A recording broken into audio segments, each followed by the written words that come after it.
Welcome to Mom Talk, the podcast where we talk about everything that has to do with motherhood.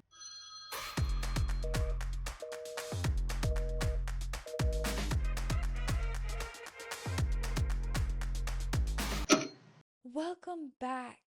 Wow. It has been a few weeks since I posted, and my mental health has declined.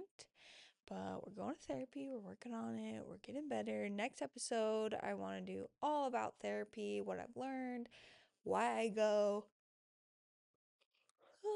and hopefully it can help people who are on the fence about therapy and stuff like that. But that's not what today's episode is going to be. Today's episode is going to be part 3 of my life falling apart. And this is kind of where I got closure and could move a little bit more forward.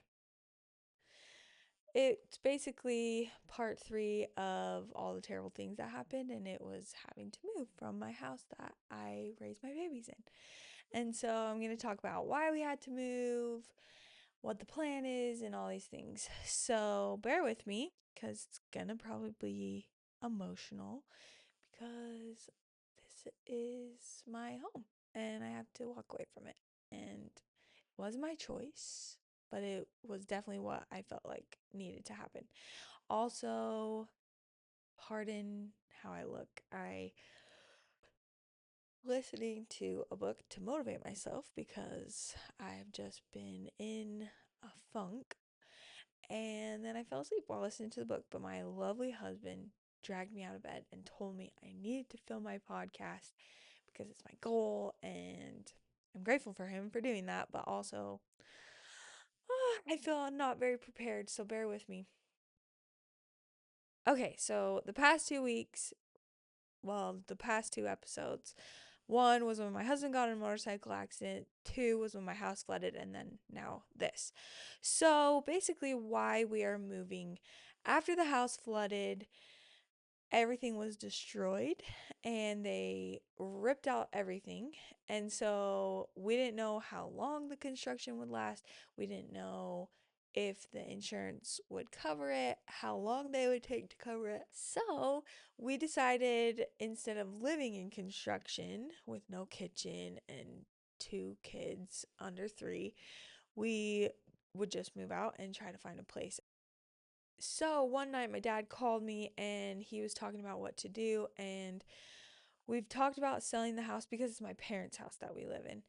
And so he's talked about selling the house, if we had to move for rotations and everything. And so we had kind of decided if we had to move for rotations for Drake's medical school, then they would just sell the house because they were going to retire and move into the house. But then by the time they would retire, we would have to move. So it didn't really make sense anymore for them to live in the house. And so they were like, we'll just sell it. And it really wasn't their dream house. They're like, we want to fix a bunch of things about it. Ironically, after it flooded, they did all the fixing. So now it's beautiful and perfect, but still, it's best for everybody to just sell it because we didn't know how long it was going to take. This happened the beginning of April, and now it's almost the beginning of July, and it's still not done. So we didn't want to live in it. Anyways, so my dad's like, we'll just have you guys move out and remodel everything and then sell it once it's done. So that's what we did. And hopefully by the end of July, beginning of August, it will be ready to list. Uh, and it looks so good so far. It was like this before, and then this is the flood, and then this is what it looks like now. It's so beautiful. Literally, it's gorgeous. And it's going to be the best house ever someday for somebody else. The process of moving is terrible. And unfortunately, looking down my life, the next 12 years, I'm going to have to move probably 4 to 5 times just with rotations and residency. And then we have to move for the military. And it's just going to be a long road before we can choose where we want to live and settle roots for our family. So I kind of try to make moving as efficient as possible. And so here's some tips that I did this past time that really, really helped me get things decluttered. It helped the process of moving be so smooth. So I'm going to share it now. So then in a few years, literally a year from now, I can go back and hear it and hopefully help some of you. So, number one tip, get rid of stuff. Get rid of it. If we had to downsize a bunch because we went from a killer deal renting from my parents to now having to rent on a normal renter's market. And so we downsized and I got rid of so much stuff.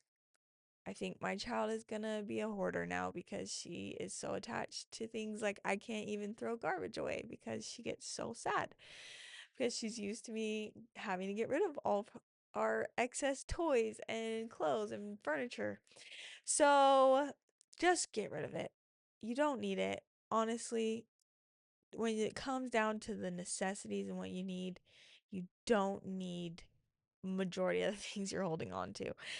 And while I was getting rid of stuff, I just bought a bunch of bins to organize and put things in. And if it didn't fit in the bin, then I got rid of it. Mainly with toys, I put, these clear bins with lids on top. If all of her dinosaur toys wouldn't fit, I would just fill up the bin, and there's truly no reason to have more dinosaurs than that will fit in a 12 by 10 bin. So I got rid of things and I was trying to be very realistic and logical about it. That's why the totes were so helpful because I gave myself a limitation of like, okay, if it doesn't fit in this tote, we're not taking it. And so we went from this massive amount of toys to literally one whole closet full of toys, and it's plenty. It still entertains them. We still don't play with half of them, and it's great. So, as you're getting rid of stuff, organize as you go because I just put everything in totes, I labeled them all, and then I put the totes inside moving boxes. And it helped the process of unpacking go so much smoother because everything was already organized and labeled. So, that's advice number 1. Number 2, move everything to your garage if you can when you're done packing. So thankfully, because of the flood, majority of our stuff was already in the garage because we had to get it out so it wouldn't get damaged from the water. And when we ripped up the floors, everything had to go. So majority of our stuff, dressers, couches, what else was in there? Our clothes, like everything was in the garage already. Our table, our chairs, our bar stools. So that helped more than I can even say because when we had our friends and neighbors come and help us move, everything was in the garage. It literally, people showed up. It took an hour total to move us out of the old house and into the new house. And it's like a 30-minute drive from one house to the other. Like, so basically, it took us 30 minutes to load up the trailer and unload into the new house. Incredible, but I think it's because everything was packed, organized, and sitting in the garage waiting to be moved out. And so, if possible, move as much as you possibly can into the garage. So then, if you have a team coming to help you or anything like that, because we didn't want to pay for movers and we have incredible neighbors, like we've talked about before. So that was huge, having everything in the garage. Um, Number 3, label your new house like where everything is. I had sticky notes that said Rainy's room, Park's room, my room, laundry room, and then I wish I would have done this. I didn't do this, but I wish, if possible, I had already seen the new house layout, and so I was like confident where I was gonna put everything. And so like I labeled, put this in the garage, put this in the laundry room upstairs, put this in the living room, like all of those things. I wish I would have gone even more and detailed things even more. I know it sounds crazy, but I wish I would have said like put dresser here, put bed here, put this there. I did with the kids because it was a little bit easier. I was like, oh, put Rainey's dresser in her closet, put Park's dresser here. My room I wasn't so sure on, but now looking back, I wish that I would have been like, put my bed here, put the dresser here, because people were amazing. They just set it in the room, and then I had to move it with my husband who had a bad shoulder at the time. So, as detailed as you possibly can, label your new place with sticky notes that go with the labeling of your moving boxes. So then when people are helping you, they can just follow the signs and put it exactly where it needs to go. And it was so quick and so easy. I will never get over the kindness and the goodness of all the people who helped us because so many people showed up. I think that's another huge reason why it went so fast. And then so many people drove 30 minutes out here to unpack us. So if you can have people help you, incredible. I tried to have drinks. I did a whole Costco order and I placed it to come the next morning so I could give everybody drinks. And of course, it was delayed. And then they said, it's coming at, I don't even remember what time, but like we had already been moved in. And then I went back to the old house and there they were, all the drinks sitting on my porch after everybody had left. So maybe have the drinks delivered before the day before. So that was so, so helpful. And now I'm like, if I see people move or I hear people moving, I'm like, please let me help because people helped me and it was so much faster. So rally up whoever you can because my parents and Drake's parents, nobody could come down because of work and everything. And we didn't even need it because so many people took care of us. It was incredible. So, once everything was moved out and we were settled in our house, then it was time to remodel the old house. And it was nice because everything was like completely gutted and empty basically on the main floor. So it was like this perfect blank canvas to create however we wanted. And thankfully, one of my old neighbors across the street from the old house was a contractor. He builds these most beautiful homes for the Parade of Homes. And so I texted him and he gave me a bunch of numbers. Tons of my neighbors gave me numbers. And so then I became the general contractor because we're trying to save money so we didn't hire somebody. Although I did have people reach out and now that I've gone through this, I kind of wish I would have hired a general contractor because it was costing.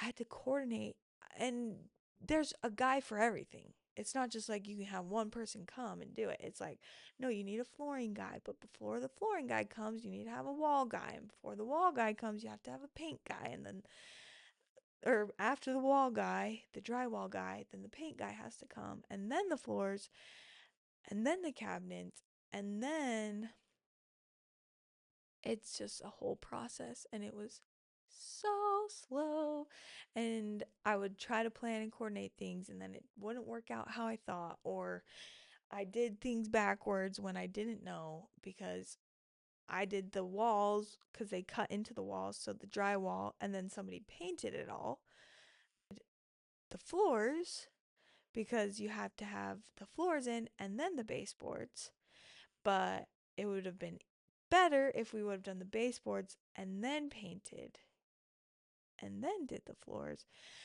But you need to do the floors before you did the baseboards. So it was just outhouses. So if you're a general contractor or married to one, give them a big hug because wow, that is the most stressful job. And then if people didn't show up, a lot of times people were like, "Oh, I'll come," and then they didn't show up, and I'm like, "Okay, like the electrician. So then I had to push things back because he didn't come. And then he's like, oh, I came the next day. And I was like, oh, okay, great. Thank you so much. It was just exhausting. It was so exhausting. And now I just want to be done. And I think we are about there. The carpet's going in, and then they have to come and do the baseboard trim part, like where the thresholds of the doors are. Because they didn't do that when they did it the first time because there was miscommunication. And then the shutters go in, and I'm pretty sure that's everything. Then we can take pictures and list it. Man, I'm gonna be so grateful when this is over. But it's been a great learning process until then. Um, and now it is the most beautiful house.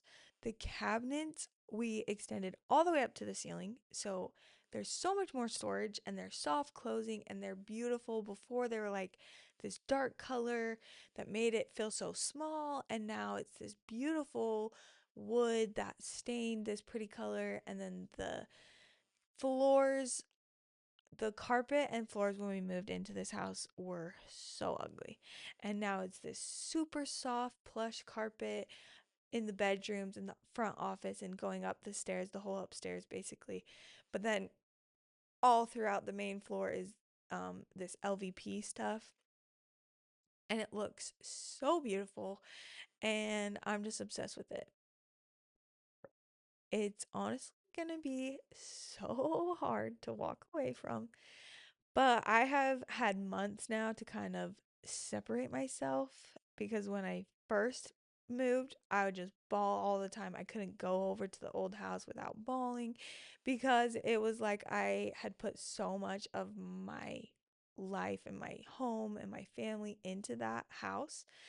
And then slowly I just had to basically rip it away. Like I had to paint, and I had to rip out carpet, and I had to rip out floors and cover up the things that my kids did. And the process of that was so much harder than I thought. Having the 3 months basically to slowly prepare myself for the move has been exactly what I needed. And so I'm grateful that it's happening this way. And I can appreciate and I can see why it is going the way it's going. Doesn't mean that it has always been easy and that I've always loved and accepted this path, but I definitely am now able to look back and see God's grace throughout the way. Still was terrible. Like I remember seeing little handprints on the windows and having to wash them off was so sad. Or like in my daughter's room, seeing all her little feet mark on the walls because when she laid down for bed, she would just like crawl her feet up the wall, and we had to scrub those away. And I had painted the floors in the bathroom, because of course I saw it on Instagram and I thought I could do that. So I painted the floors and we covered them up because it looked terrible. And so just little details like that. I think the hardest thing was my podcast room. I had this huge checkered mural that took me 3 or 4 days to do. And we had to sand it all down and cover it up and repaint it. Like that sucked so bad. Um, but even though it was hard in the process and terrible to have to like erase my family from this house, I'm grateful because now when I go, it doesn't really feel like my house. And people ask me all the time, how are you doing? And are you okay with selling it? And the reason why I can confidently say yes is because it's it's not really my home anymore, you know?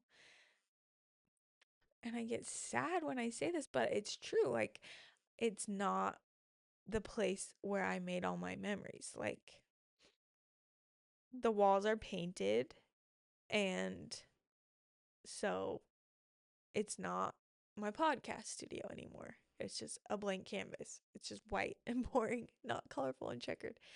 And the floors are so pretty and brand new, but they're not the floors that my kids took their first steps on. So it's not really my floors. It's not the kitchen where I made meals and I learned how to cook and had so many fails, but also so many good times. And it's not mine anymore. There's no remnants of us left. And so it's a lot easier now to walk away from because the memories are gone and I've had time to strip it away and grieve and move forward. And I'm grateful that God has given me this perspective because I don't think I would have been able to walk away as easily if He hasn't shown me that it's not my house. It's not my home. And my home is my family, my kids, my husband, and that's all I need. And I think it's been a valuable lesson to learn now as we just did the first move of 4 or 5 moves to come. And realize that as long as I have my kids and my husband, wherever we are, we're going to turn our house into a home. So I hope that was helpful for whoever is tuning in. If you are getting ready to move, bless you. It is a physical and emotional and mentally draining process, and it takes time to do anything in the moving process, not just packing and getting it ready to go to a new place, but emotionally getting yourself ready to let go of what you used to have and the memories and everything. So, good luck if that is you soon. I wish you the best. And if you know me personally and we're friends, please let me help you move because it's terrible to do alone. Also, if you've made it this far in the episode, please leave me a review. I am struggling in a sense of like where to go with this podcast because I had it all planned out, and then with the move and the flood and everything, it derailed the plan. And so now I'm like hoping and praying and trying to figure out what to talk about. And a few people have said that I could interview them. So hopefully the interviews can start.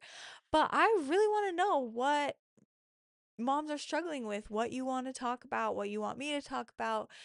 Um, and the best way for me to know that is through a review. So, if you could leave a review, that would be absolutely incredible.